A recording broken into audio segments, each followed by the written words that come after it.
Hey there everyone, our September 13th tutorial smart circuit was sort of interrupted as a client came in, Sharon. Sharon's fantastic, been working with me I believe for 9 years, in fantastic shape, a real example as a client. So I didn't complete a couple of details in the end of the workout, so I do want to tie those up so you feel like you have a complete grip on all the different options you have. What we were working on was the plank and narrow hand position tricep push-up, and your different options and variations on that according to your fitness level. So for me, what I was doing was walking out, staggering my hands, doing a small push-up while I was doing a full push-up, walking back up, and then heading back out and alternating the other hand, and from that staggered position doing a push-up. Now, as I had mentioned to you, if ultimately your goal is to create the most caloric output, I would use the plank walkout, even if you're unable to do the push-up or you're only able to do a small version.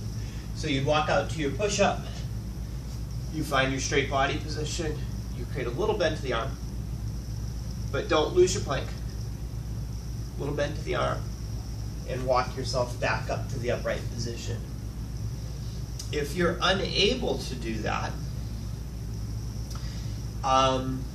one option is to work in yoga from what they call sort of the cobra position. So resting on my waist with my hips down, I'm going to place my hands at my shoulders, except like I did in the other motion, I'm going to stagger my hands. I'm going to put one hand gently in front of the other. So I'm going to peel myself up, which uses a little bit less strength. I'm going to lower, reverse my hands, and peel myself up. Lower, reverse, peel up, lower, reverse, peel up. Now, in this modification, it's not going to help you in improving your plank positions and your core strength in general. It's more going to affect the tricep. It's going to help you with flexibility with your torso, which is an important thing. But I'm going to give you one more variation with this. And this is what we call a med ball walkout. And it's a challenging motion. Just grabbing one of my med balls.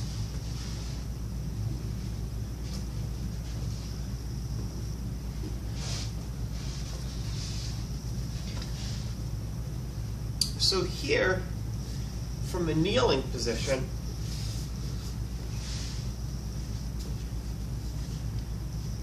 what I'm going to do is move my body forward and rely more and more on the med ball extending out until I come to a plank from the knees.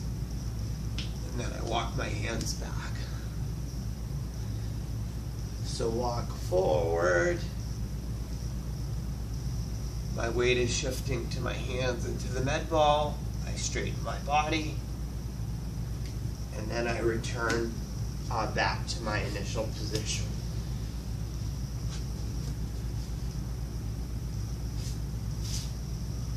Walking out.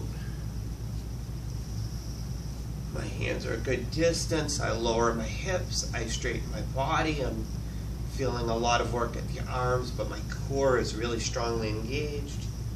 And then I walk myself back up, and I continue to repeat in that fashion. Now, I would say that that's a fantastic way to work stomach and triceps at the same time, and not a bad way to complete the circuit, the smart circuit that we have going for yesterday and we're completing today.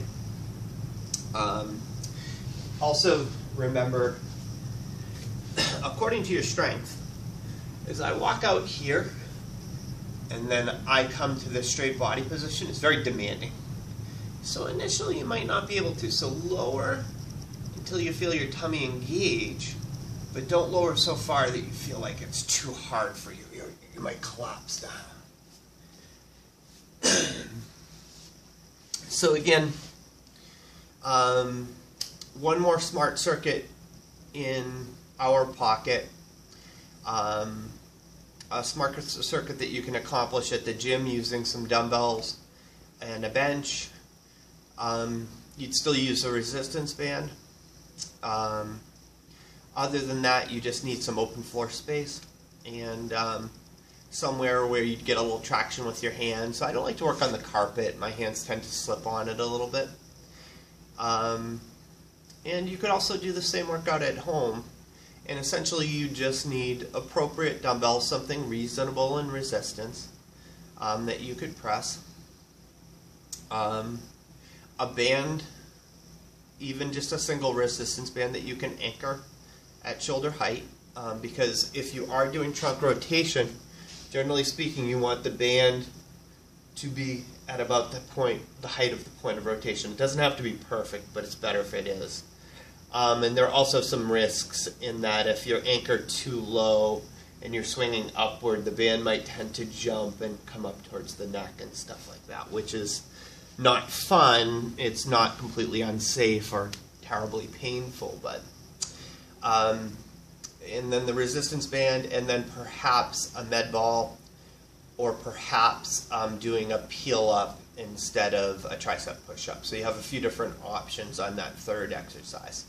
But my goal is, and I would say always when you're trying these smart circuits, your first run through is experimenting with each of the exercises in how they suit you.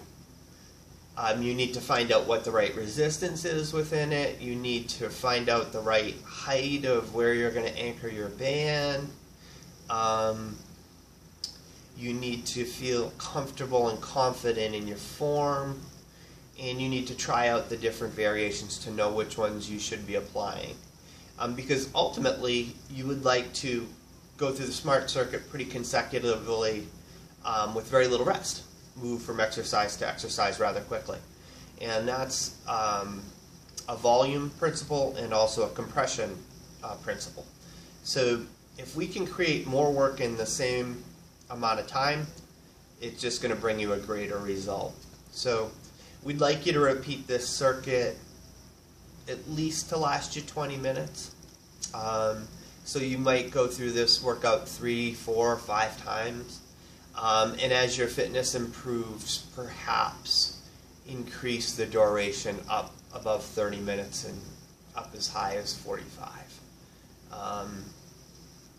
A good idea also, which I don't probably mention enough, is to do some type of functional warm-up. So, you know, what do you need to have warmed up? You need to have your lower back engaged, to feel like your stomach and your trunk in general has been engaged, and that your quadriceps and your knee joint as well as your hamstrings have all been engaged.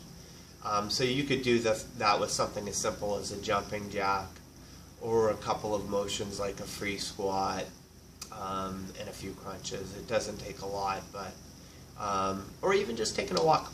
You know, just a 10-minute walk would be more than enough to sort of warm up all the joints and have you ready to go. So remember, you're always tying good nutrition to your exercise habits. You are trying to, this format of workout is best accomplished if you're going with 20 minutes of exercise on a daily basis. That means you might miss a workout here and there, but part of the reason that we're designing it to be able to be accomplished at home is that you can do it nearly every day. If you are extending the workout and making it a longer, more intense workout, then you have a different formula working for you, and you may be able to do it 3 to 5 times a week. Generally speaking, for clients, I tell them that if they are pursuing a fitness goal, they should expect about 4 to 5 hours of exercise a week at the least, and that's with a sound nutrition plan. And if they're not doing well with nutrition, then it may take even more than that. That's in pursuit of the goal. Maintenance is a different story. Sometimes maintenance you can lower to 2.5, 3 hours of exercise a week. Again, as long as you're using clean eating principles. And the more you participate in these video segments, the more you'll have an understanding of functional nutrition and what's effective in pursuing your results. So thanks again, and please, any questions you have concerning form, concerning my suggestions, any criticisms of suggestions I'm making or exercises I'm suggesting, I'm completely open to it. I've been in the business for 24 years. I'm highly, highly certified and educated, but I learn something every day. I learn things from clients, I learn things from other trainers, and anything that I can add to my toolkit, I am willing to.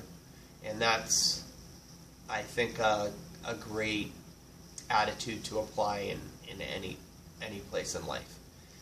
If someone has something to offer, it has value, absorb it, and make it part of what you have to offer other people. So have a fantastic fitness day, and I will see you guys for today's workout a little bit later.